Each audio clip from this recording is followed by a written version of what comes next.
গত এক বছরে কৃষি মন্ত্রণালয় এই লক্ষ্যমাত্রা সামনে রেখে নানাবিধ কার্যক্রম বাস্তবায়ন করেছে এবং তারই ধারাবাহিকতা চলমান রয়েছে।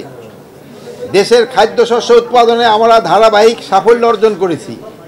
ধান, গম, ভুট্টা, ডাল, তেলবীজ, শাকসবজি উৎপাদন বৃদ্ধি পেয়েছে। সবচেয়ে বেশি উৎপাদন বৃদ্ধি পেয়েছে আলুর, যেটার এখন কৃষক দাম পাচ্ছে না।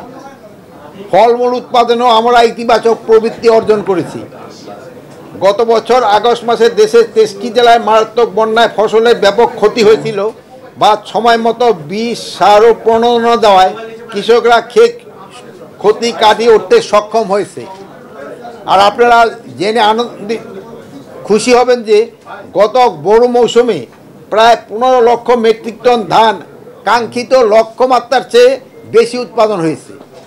15 লক্ষ মেট্রিক টন ধান যে আমাদের একটা কাঙ্ক্ষিত লক্ষ্যমাত্রা ছিল তার চেয়েও বেশি উৎপাদন হয়েছে। ফ্যাসিস্ট সরকারের সময় রেখে যাওয়া সরকারের বকেয়া পরিশোধ করে চাহিদা মতো সার আমদানি করে সরবরাহ করা হয়েছে। আপনারা জানেন, আমরা দায়িত্ব গ্রহণ করার পর অনেক সারেরই পেমেন্ট করা ছিল না। এই জন্য আমরা প্রথম দিকটা কিছুটা অসুবিধায় পড়েছি, কিন্তু এখন আল্লাহ দিলে সব বাকি যেটা আছে সবকটা পেমেন্ট করা হয়ে গেছে। দেশে সারের কোনো ঘাটতি নেই। আগামী মৌসুমেও কোনো ঘাটতি যেন না হয় সেই লক্ষ্যে আমরা ইতিমধ্যেই প্রয়োজনীয় পদক্ষেপ গ্রহণ করেছি। সার আমদানিতে সকল সিন্ডিকেট ভেঙে দেওয়া হয়েছে।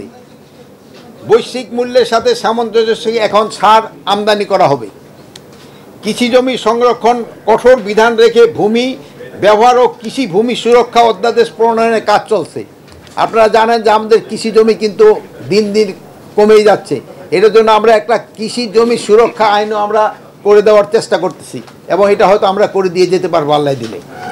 কোনো অবস্থাতেই ফসলি জমি যেন নষ্ট না হয় এই ব্যবস্থা করা হবে। বর্ধিষ্ণু জনগণের খাদ্য পুষ্টি নিশ্চিতে কৃষি জমি রক্ষায় আমরা সর্বোচ্চ গুরুত্ব